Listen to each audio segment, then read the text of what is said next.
Twilight blinked awake and did the near-instinctive check all anchors and loopers learn to do. Memory, normal timeline. Nothing too unusual. Next, she felt the local magic to see if anyone else was awake this loop. None of the other elements were active, meaning that Rarity and the rest were all their prime loop selves, and there was no sign of outside loopers either. Huh. Looks like I'm alone for once, Twilight frowned. What should I do?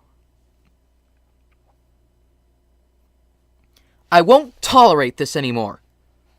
Celestia looked up from where Mrs. Cake had just overfilled her teacup. What is it, my faithful student? You mock your subjects like that, tricking them into embarrassing themselves. It's a terrible abuse of power. Horn flaring, Twilight teleported away. Oh dear, I'm sorry, Mrs. Cake. It seems my student is a little off today, Celestia apologized. That's quite all right, Your Majesty, both Cakes chorused.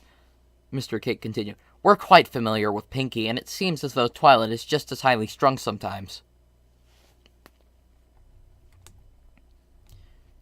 3 hours later, Celestia was trying to work out what on Equestria had happened.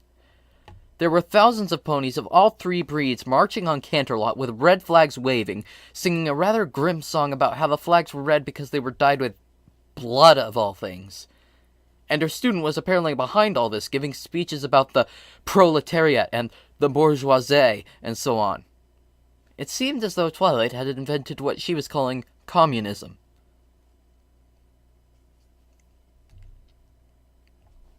Right, Twilight said as she trotted across the moon, reading by the light reflected off the planet below.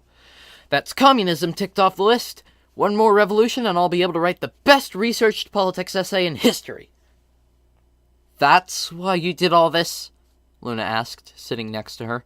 I thought you were serious. It's why I joined in. I was, sort of. It's just, well, I'm actually in a time loop. I've already tried out at least fascism, anarchism. That one was fun. I basically gave Pinky a megaphone and waited.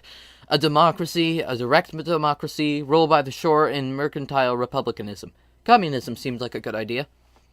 Yes, brilliant idea, Luna said, stomping on the moon's surface.